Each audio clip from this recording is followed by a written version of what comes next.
नीतीश कुमार को आ गया बुलावा, मोदी के साथ समीकरण हुआ सेट। लोकसभा चुनावों से पहले नीतीश कुमार का चौंकाना लगातार जारी है। इसकी वजह से बिहार की सियासत में उथल पुथल देखने को मिल रहा है। इन सब के बीच नीतीश कुमार और नरेंद्र मोदी के बीच संभावित मुलाकात ने राजनीतिक पारा को और बढ़ा दिया है। ऐसे में आइए इस वीडियो में हम इसी मुद्दे पर चर्चा करते हैं। आपको बता दें कि नीतीश कुमार के पाला बदलने के कयासों के बीच अब उनके और नरेंद्र मोदी के मुलाकात का प्लेटफॉर्म तैयार हो गया है। जाहिर सी बात है कि बिहार के राजनीतिक हालात को देखते हुए इस संभावित मुलाकात के कई मायने निकाले जा रहे हैं। दरअसल नीतीश कुमार को अयोध्या में 22 जनवरी को होने वाली राम मंदिर प्राण प्रतिष्ठा का निमंत्रण मिल गया है। राम मंदिर के ट्रस्टी कामेश्वर चौपाल ने कहा कि प्राण प्रतिष्ठा समारोह के लिए नीतीश कुमार को निमंत्रण पत्र भेजा गया है, जिसमें उन्हें 22 जनवरी को अयोध्या आने का न्योता दिया गया है।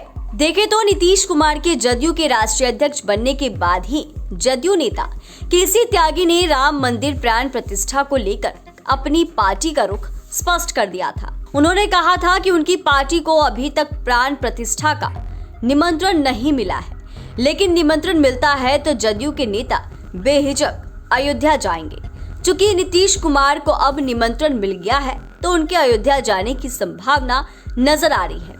हालांकि यह मंच तो राम मंदिर का होगा, लेकिन बिहार में जिस तरह की स्थिति है उसको देखते हुए नीतीश कुमार और नरेंद्र मोदी की मुलाकात आगामी लोकसभा चुनाव के लिए अहम साबित हो सकता है। वैसे भी मीडिया रिपोर्ट्स में ऐसा कहा जा रहा है कि बीजेपी को जदयू से गठबंधन करने में कोई विशेष दिक्कत नहीं है। कहा तो यह भी जा रहा है कि पेज सिर्फ सीएम की कुर्सी को लेकर फंसा है। ऐसे भी इस मुलाकात में हो सकता है कि इस कथित अड़चन को भी हटाने का काम किया जा सकता है। गौरतलब है कि इससे पहले भी नीतीश कुमार और पीएम मोदी जब मिले थे तो उनके बीच गजब की बॉन्डिंग देखने को मिली थी, जिसकी वजह से बिहार में कयासों का बाजार गर्म हो गया था। ऐसे में इन दोनों के फिर से संभावित मुलाकात ने राज्य के राजनीतिक पारा को बढ़ा दिया है। वैसे भी राजनीतिक गलियारों में ऐसी चर्चा है कि तेजस्वी यादव कभी भी सीएम बन सकते हैं। देखें तो नीतीश कुमार कभी नहीं चाहेंगे कि बिहार में इस तरह का सियासी उठापटक देखने को मिले,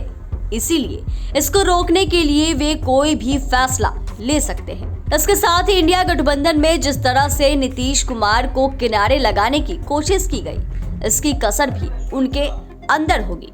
हालांकि नीतीश कुमार कई बार इंडिया गठबंधन से नाराज नहीं होने का दावा कर चुके हैं, लेकिन उनके हाव भाव से यह साफ झलक रहा है कि वे मन ही मन कोई फैसला कर चुके हैं, बस इसका ऐलान होना बाकी है। दूसरी तरफ बीजेपी भी खरमास के बाद बिहार में ताबड़तोड़ रैलियां करने की तैयारी में है। खबरों के अनुसार पीएम मोदी, अमित शाह और भाजपा अध्यक्ष जेपी नड्डा जनवरी और फरवरी के महीनों में बिहार में 10 जनसभा को संबोधित कर सकते हैं।